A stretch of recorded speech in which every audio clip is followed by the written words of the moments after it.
ഈശോമിശിഹായ്ക്ക് സ്തുതിയായിരിക്കട്ടെ. ഞാൻ ആദ്യമായിട്ട് ബാംഗ്ലൂരിൽ 1967 വന്നത്. അപ്പോൾ സെൻറ് ആൻസ് ചർച്ചായിരുന്നു മാർത്തല്ലി. അതിനുശേഷമാണ് എനിക്ക് ഈ ചർച്ചിലേക്ക് വരാൻ എനിക്ക് അതിന് സമയം ദൈവം അനുവദിച്ചത്. അത് എൻ്റെ മകളിലൂടെ ആയിരുന്നു. ഞാൻ റിട്ടയർഡായ സമയം, അതായത് VR എടുത്ത് വീട്ടിലിരിക്കുമ്പോൾ ഒരു ദിവസം എൻ്റെ വീട്ടിൽ ഒരു 1 hour പ്രയർ രാത്രി ഒരു അച്ഛൻ്റെ വിസിറ്റിംഗ് ഉണ്ടായിരുന്നു. ആ വിസിറ്റിങ്ങിലൂടെയാണ് അച്ഛനായിട്ട് ഞാൻ ആദ്യമായിട്ട് പരിചയപ്പെടുന്നത്. അപ്പോൾ അച്ഛനോട് എൻ്റെ കാര്യങ്ങളൊക്കെ ഞാൻ പറഞ്ഞു. VR ഒക്കെ എടുത്ത് ഞാനിപ്പോൾ ഒരു കടയിൽ ജോലി ചെയ്തുകൊണ്ടിരിക്കുകയാണ്. ഇപ്പോൾ എൻ്റെ വൈഫിന് ഒരു സ്റ്റാൻഡേർഡിൻ്റെ പ്രശ്നം പെട്ടെന്ന് വന്നപ്പോൾ അവളെ സഹായിക്കാൻ ആരും ഇല്ലാതെ ഇപ്പോൾ എൻ്റെ ജോലി അവിടെ നിന്ന് വിട്ടു. അന്നാണ് ഈ അച്ഛനെ ഞാൻ ആദ്യമായിട്ട് നമ്മുടെ ഡേവിസ് പാനാട് അച്ഛനെ കണ്ടുമുട്ടുന്നത്. സംസാരിച്ചപ്പോൾ അച്ഛൻ പറഞ്ഞു, ജോസേട്ടന് സൗകര്യമാണെങ്കിൽ നമുക്ക് കർത്താവിനെ ശുശ്രൂഷ ചെയ്യാനായിട്ട് പള്ളിയിൽ വരാം എന്ന് പറഞ്ഞു. അപ്പോൾ അച്ഛനോട് പറഞ്ഞു, എനിക്ക് ഇതിനെപ്പറ്റി ഒന്നും അറിയില്ല, കുർബാന ഡെയിലി കാണും, പക്ഷേ എനിക്കിതിനെപ്പറ്റി ഒന്നും അറിയില്ല അച്ഛൻ. അച്ഛൻ അതിനെ സഹായിക്കുകയാണെങ്കിൽ ഞാനതിന് ശ്രമിച്ചു നോക്കാം അച്ഛൻ എന്ന് പറഞ്ഞു.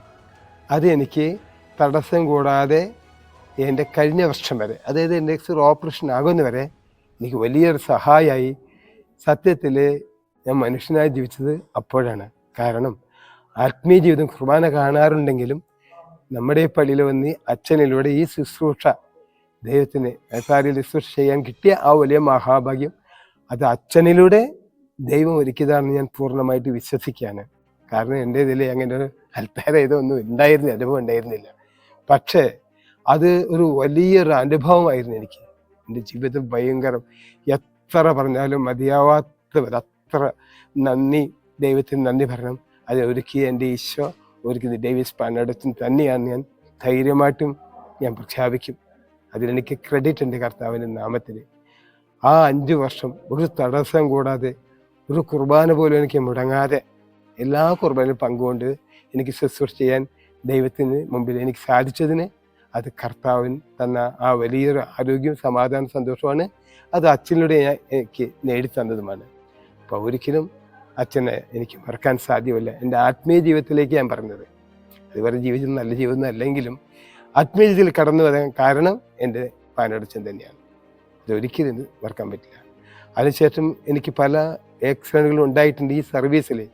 അവിടെയെല്ലാം അച്ഛനിലൂടെ എൻ്റെ ഇടവക വളരെയധികം പ്രാർത്ഥനയോടും മറ്റ് എല്ലാ കാര്യങ്ങളിലും എനിക്ക് സഹായം ഉണ്ടായിട്ടുണ്ടായിരുന്നു. അപ്പോഴല്ല എൻ്റെ കയ്യിൽ ഒന്നും ഉണ്ടായിരുന്നില്ല, വാസ്തവം പറയുകയാണെങ്കിൽ. ആ സമയത്ത് പോലും എൻ്റെ ആവശ്യങ്ങൾ പൂർണ്ണമായി നിറവേറ്റിയത് പിന്നിൽ അച്ഛൻ്റെ വലിയ സ്നേഹമാണ്. അത് ദൈവത്തിൻ്റെ പ്ലാനാണ്. അതിൻ്റെ പിന്നിൽ പ്രവർത്തിച്ച എൻ്റെ ഇടവക ജനമാണ്. അവരുടെ പ്രാർത്ഥന ഇന്നും എനിക്കുണ്ട്. ഈ 5 വർഷത്തിന് ശേഷമാണ് ഞാനിങ്ങനെ ഒരു പെട്ടെന്ന് ഹാർട്ട് അറ്റാക്ക് എനിക്കുണ്ടായിരുന്നു. പക്ഷെ വേദന മറ്റും ഒന്നും എനിക്ക് ഉണ്ടായിരുന്നില്ല. പക്ഷെ അത് ദൈവത്തിൻ്റെ പ്ലാനാണെന്ന് വിചാരിക്കുന്നു. ഞാൻ അസഹ്യമായി എനിക്കൊരു വേദന, നെഞ്ഞുവേദനൊന്നും ഉണ്ടായിരുന്നില്ല. പക്ഷെ എനിക്ക് കിടക്കാനോ ഉറങ്ങാനോ പറ്റാത്തൊരവസ്ഥ എന്നെ പ്രയാസപ്പെടുത്തി. ഉടനെ എൻ്റെ കയ്യിൽ ഒന്നും ഉണ്ടായിരുന്നില്ല. ദൈവം എന്നെ കൊണ്ടുപോയി ചേർത്തു, ചിന്മയ ആസ്പത്രി ചേർത്തു.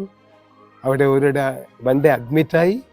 ശേഷം ഞാൻ നാട്ടിലേക്ക് എനിക്ക് ആസ്പത്രിയിലേക്ക് അമല ആസ്പത്രിയിലേക്ക് പോകേണ്ടത് വിടുന്നു. അതിനും ഈ അച്ഛനിലൂടെ അൽമായ നമ്മുടെ CMI അച്ഛന്മാരുടെ ഒരു ഇതാണ് ഹോസ്പിറ്റലെന്ന് അറിഞ്ഞ് അവിടെ അച്ഛനോട് എനിക്ക് സഹായം കിട്ടുകയും ചെയ്തിട്ടുണ്ട്. ഓപ്പറേഷൻ മനോഹരമാക്കി തന്നു. ഭവനത്തിൽ എന്നെ കൊണ്ട് ബാംഗ്ലൂരിൽ ചേർത്തു. അപ്പോഴും എനിക്ക് അച്ഛൻ്റെ അത് ഇടവകയുടെ സഹായവും പ്രാർത്ഥനയും ഇപ്പോഴും എന്നും ഉണ്ടെന്ന് ഞാൻ വിശ്വസിക്കുന്നു. അപ്പോൾ എൻ്റെ ആത്മീയ ജീവിതത്തിൽ എനിക്ക് ഏറ്റവും കൂടുതൽ ഈ 78 വർഷമായി എനിക്ക് എൻ്റെ ആത്മീയ ജീവിതം ഈ ചർച്ചിൽ നിന്ന് എനിക്ക് ഇത്രയധികം മനോഹരമായിട്ട് കിട്ടിയത്. എൻ്റെ അപ്പന്മാരുണ്ട് എങ്കിലും എൻ്റെ ശുശ്രൂഷ ജീവിതം അത് എനിക്ക് ഇന്ന് വരെ കഷ്ട, ദുഃഖമോ പ്രയാസമോ ഭാരമോ ഉണ്ടായിട്ടില്ല. ഏതിരുന്നാലും അതിന് തരണം ചെയ്യാൻ എൻ്റെ കർത്താവിൻ്റെ ശക്തി, പരിശുദ്ധാത്മാവിന്റെ ശക്തി അച്ഛനിലൂടെ ആ വലിയ സഹായത്തിലൂടെ ഇടവജന പ്രാർത്ഥനയിലൂടെ എനിക്ക് കിട്ടിയിട്ടുണ്ടെന്ന് ഞാൻ ഏത് രാവും ഏത് പകലും പറയാൻ തയ്യാറാണ്. അത് എൻ്റെ അനുഭവമാണ്, മറ്റൊരു അനുഭവമില്ല. എൻ്റെ കുടുംബത്തിൽ പല പ്രശ്നങ്ങളും ഉണ്ടായിട്ടുണ്ട്. വൈഫിൻ്റെ സ്റ്റണ്ടിൻ്റെ പ്രശ്നങ്ങൾ. ഞാൻ സൈക്കിളിൽ വന്നുകൊണ്ടിരുന്നേ ഞാൻ പല പ്രാവശ്യം ആക്സിഡൻ്റായി. എൻ്റെ 4 പല്ല് പോലും ഇളകി. അവിടെയും എൻ്റെ കയ്യിൽ ഒന്നും ഉണ്ടായിരുന്നില്ല. അവിടെ അങ്ങനെ പലതരത്തിൽ എന്നെ ഇടവക അച്ഛനോട് സഹായിച്ചിട്ടുണ്ട്. സാമ്പത്തികമായിട്ടും ആത്മീയമായിട്ടും എല്ലാം എന്നോട് നടത്തി. ഞാൻ പല ദിവസം കൊണ്ട് പറയണം വിചാരിക്കും. എൻ്റെ കർത്താവ് ചെയ്തിട്ടുള്ള അത്ഭുതങ്ങൾ, അനുഗ്രഹങ്ങൾ പരിശുദ്ധ അമ്മയിലൂടെ ഈ ഇതിൽ വന്നിവിടെ അനേകമാണ്. ഞാൻ എത്ര പറഞ്ഞാലും മതിയാവാത്ത വിധം ഞാൻ പറഞ്ഞാൽ കരഞ്ഞു പോകും. അത്രമാത്രം സ്നേഹിച്ചൊരു ദൈവത്തിൻ്റെ മുമ്പിലിരുന്നാണ് ഞാൻ ഇന്ന് ഈ സാക്ഷ്യം പറയുന്നത്. അതെന്നും എൻ്റെ കർത്താവ്, എൻ്റെ അനുഗ്രഹം എൻ്റെ കുടുംബത്തിൽ ഇപ്പോഴും ചൊരിഞ്ഞുകൊണ്ടിരിക്കുന്നത് പിന്നിൽ ഡേവിഡ് സ്പാനോടച്ചൻ തന്നെയാണ്, ഞങ്ങളുടെ ഈ ഇടവക തന്നെയാണ്. എല്ലാവർക്കും ഞാൻ നന്ദി പറയാൻ, പ്രാർത്ഥനയ്ക്കും എല്ലാ സഹായങ്ങൾക്കും ഒരിക്കൽ കൂടെ നന്ദി പറഞ്ഞുകൊണ്ട് ഈ നല്ല ദിവസം തന്നെ കർത്താവിന് നന്ദി പറഞ്ഞുകൊണ്ട് പരസ്യയുടെ മധ്യസ്ഥയിലൂടെ ഞാൻ എൻ്റെ കുടുംബം സമാധാനം സന്തോഷമായിരിക്കും. നമ്മുടെ ഇടവക അച്ഛനിലൂടെ വളരെ വളരെ ഇമ്പ്രൂവ്മെൻ്റ് ആയിരുന്നു. ഒന്നും ഉണ്ടായിരുന്നില്ല. തരിശ സ്ഥലം ഇന്ന് ഇത്രത്തോളം വളർന്നെങ്കിൽ അതിൻ്റെ അച്ഛൻ്റെ പ്രയത്നം ഉണ്ട്, ഒരു സംശയമില്ല. അതിൻ്റെ പിന്നിൽ എല്ലാ ഇടവകയുടെ സപ്പോർട്ടുമുണ്ട്. പിന്നെ നല്ലതും പട്ടി എല്ലായിടത്തും എല്ലാ ജനങ്ങളുണ്ടാവും. അത് നമുക്ക് ആരും ഇത് ചെയ്യാൻ പറ്റില്ല. അച്ഛൻ്റെ ഡ്യൂട്ടി ചെയ്തു.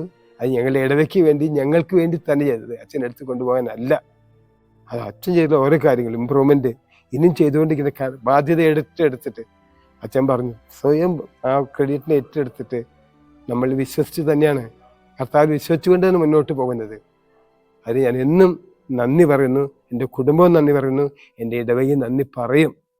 ദൈവം ഞങ്ങളെ അനുഗ്രഹിക്കട്ടെ. പിതാവിൻ്റെയും പുത്രൻ്റെയും പരിശുദ്ധാത്മാവിൻ്റെയും നാമത്തിൽ ആമേൻ. ഈശോ മിശിഹായ്ക്ക് സ്തുതിയായിരിക്കട്ടെ.